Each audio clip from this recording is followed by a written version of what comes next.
it. But but we don't have much time because I'm busy with all module. I'm gonna go home, wait a little bit, and get started.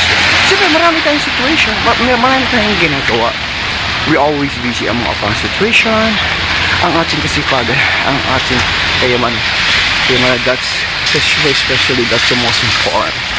Wow, right now on Saturday it's a little bit like quiet because it's raining, and of course day 23, 24 is Christmas Eve. Mag-umpisa na ang mga Christmas party. Likewise in the Philippines, ang ating mga kids yan, meron mga Christmas party. But in high school, meron din gathering together, at lalo na sa God, my God. So dito ako dadaan. Java guys, good morning. Definitely it's everybody. It's really cold in here. So today is araw ng ating pahinga. Naging shout out mga mates of Marichoy.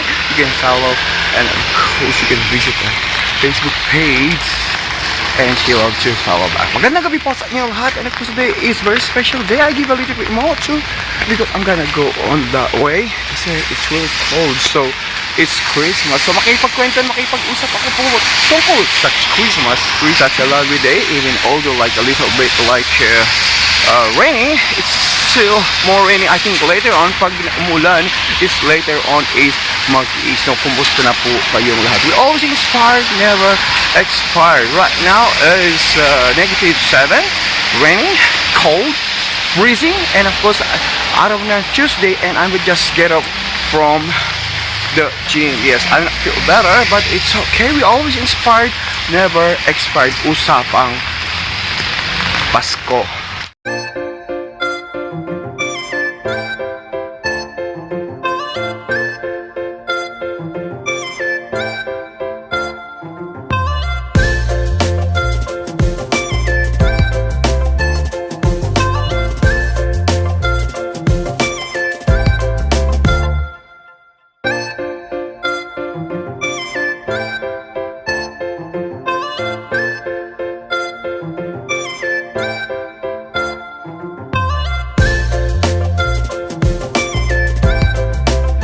Stop a little bit, so I give you a little bit more so sa usapang Pasko. Pag Pasko kasi is we miss our home, back home in the Philippines, but financially and of course we stay away in our country. Yes, bakit nga ba tayo umalis sa bansa natin? Of course, syempre financially tanggap na natin yun. But we always inspired. Right now is this is my favorite spot, and of course my favorite way, parang kang asa Chinatown, but in here Korea lang.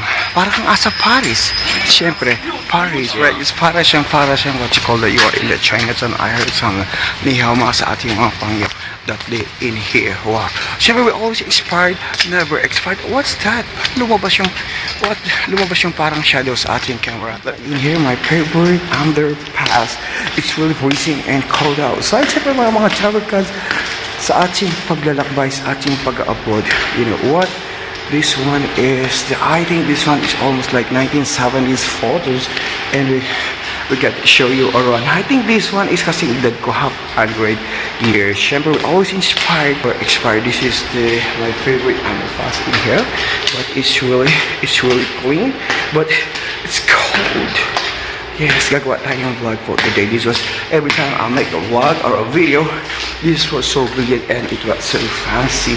Yes, syempre magandang gabi po sa inyong lahat. Syempre may haba sa video. Venice at po natin mga Japagisha and they're watching in Turkey. Assalamualaikum tifawal and shukran in Middle East. And we got in Belgium, morning in Germany. And sa bansang Pilipinas po, Merry Christmas and Happy New Year. Maligaya pong Pasko at maligong bagong taon. What is your wish sa Pasko? Wish, syempre, long life, and we always like healthy. Syempre, sa bawat pag-akit natin sa pangarap, kapit lang ika nga ng aking mother, kapit lang right in here. Kailangan natin kumapit. Syempre, minsan sa ating mga pangarap, maraming what you call it, humihila pababa. No, but don't worry, always keep brave and of course humble at saka more patient. So right in here, show you around at the beautiful ambience outside. Yes, madalas ako naggagawa ng vlog in here. Right now it's almost like, what time is it now? Almost like 7. It looks like a midnight. Tinanong ko lang yung aking umbrella. And right now, just go to Pyeongtaek, and this one that go to Seoul, and that stay away to. And it's me. I'm in a good kite to believe. Okay, kita pa rin. No matter what happened, even although Christmas is, I can't remember, and of course, I don't. I forgot it, how many Christmas I've been home in the Philippines, but I choose to stay and work in this country because financially. Kasi kailangan natin maghanap buhay talaga. Di ba? Really? Pag-usapang Pasko, imagine that if we not work, we cannot buy anything, we cannot buy food, we cannot buy, and we cannot afford anything, especially we cannot send money back home in the Philippines, lalo na pag meron tayong pinapaaral sa ating mga kapatid, pamangkin, or we support them financially. Siyempre, ganun na talaga ang Pasko. Para sa atin ang Pasko, we always give and we always bless. But don't forget to take care of ourselves. So, it's so quiet in here. Instead, I'm just walking around dito. And we got invitation in Seoul. And we're gonna go till next after 25 years because we always busy. Right now it's raining and cold and I'm pushing, but it's alright. This is my favorite restaurant, and especially like pag Pasko and of course like Christmas, this is my favorite, the kimchi jjigae. Right in here, my authentic, and I smell it, but but we don't have much time because I'm pushing this whole module. I'm gonna go home, wait for it to be, and get something. Siyempre marami tayong situation, marami tayong ginagawa. We always busy ang mga pang situation.